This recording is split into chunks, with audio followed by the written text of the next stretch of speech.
પ્રકાશ ભરેલો હોય અને હલવાની જગ્યા ન હોય, ક્યાંથી ક્યાં જાય, આકાશ ક્યાંથી ક્યાં જાય, એમ ચિદાકાશ ક્યાંથી ક્યાં જાય, ચૈતન્ય પ્રકાશ રૂપી આકાશ. તો હાલવા દુલવાનો ભ્રમ થાય તો બીજો બધો ભ્રમ થાય.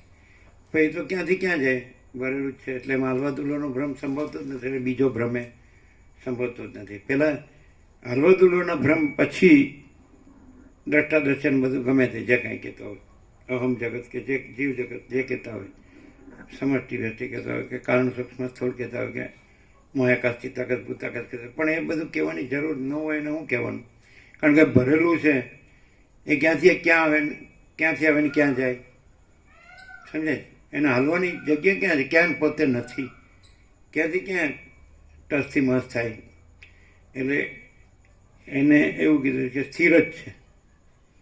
એમાં આજે વાઇબ્રેશન અર્થ જ ભ્રમ થાય.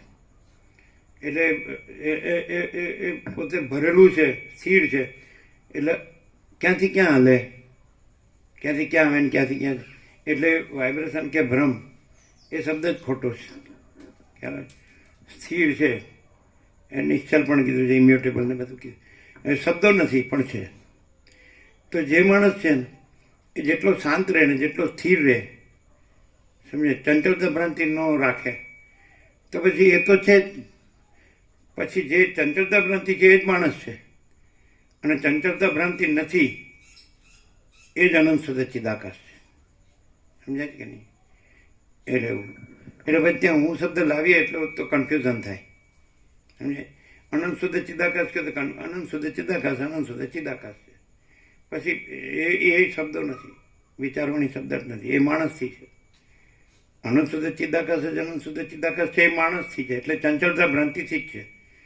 જે વિચારવાની શબ્દ કે પરાપસ્યંતે મધ્યમાં વૈખરી, કે આ બધું સમષ્ટિ વ્યષ્ટિ સાક્ષી સાક્ષાત દ્રષ્ટાદ્રશ્ય કાનું સૂક્ષ્મ સ્થૂળ મહાકાશ ચિત્તાકાશ ભૂત, આ બધું છે એમ જ આવે, બ્રહ્મમાં આવે.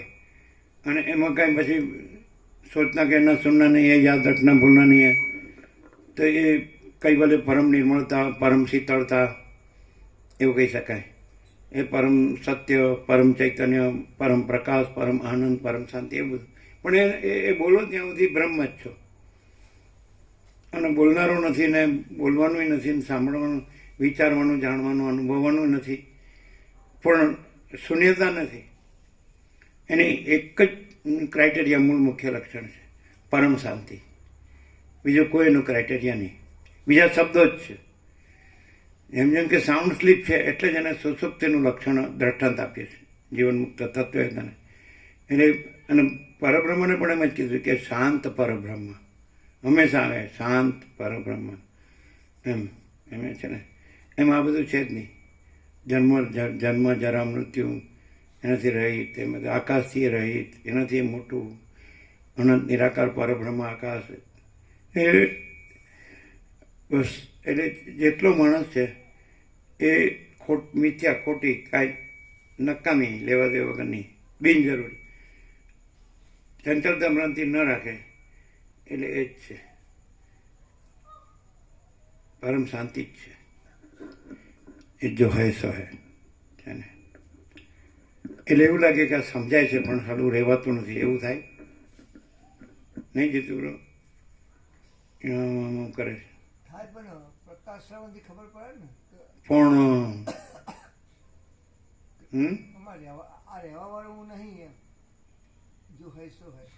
પેલા શું કીધું?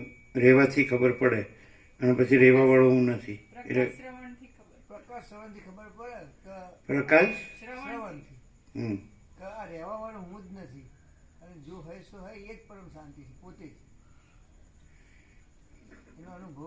એટલે કોને ખબર પડે?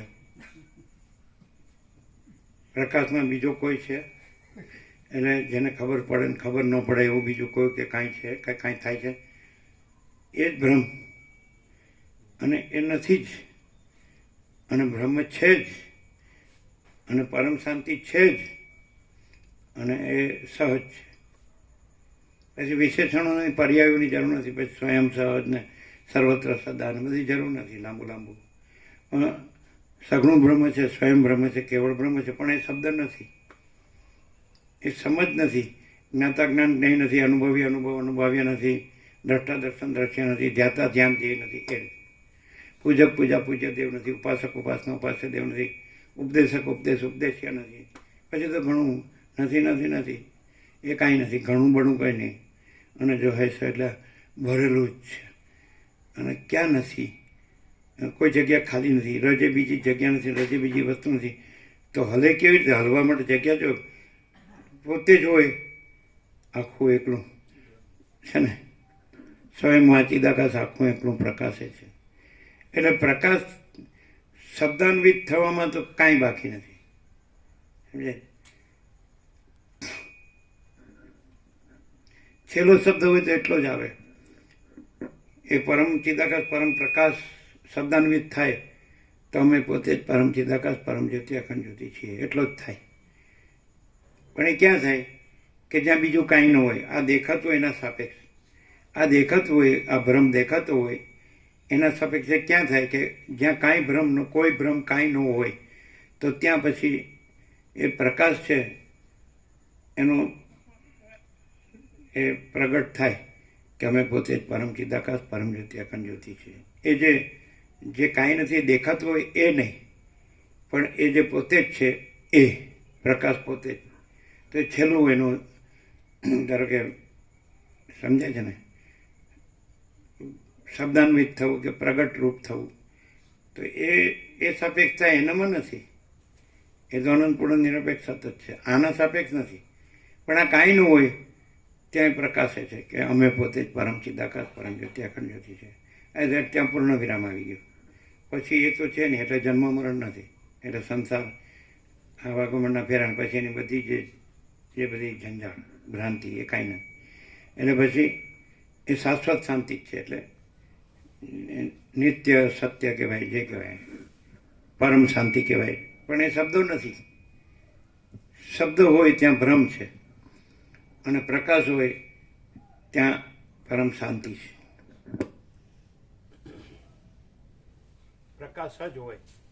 પ્રકાશ જ હોય ત્યાં પરમ શાંતિ છે, અને ભ્રમ હોય તો એ કાંઈ નથી. એટલે દુઃખ શાંતિ માટે જગ્યા નથી, એટલે પરમ શાંતિ જ છે.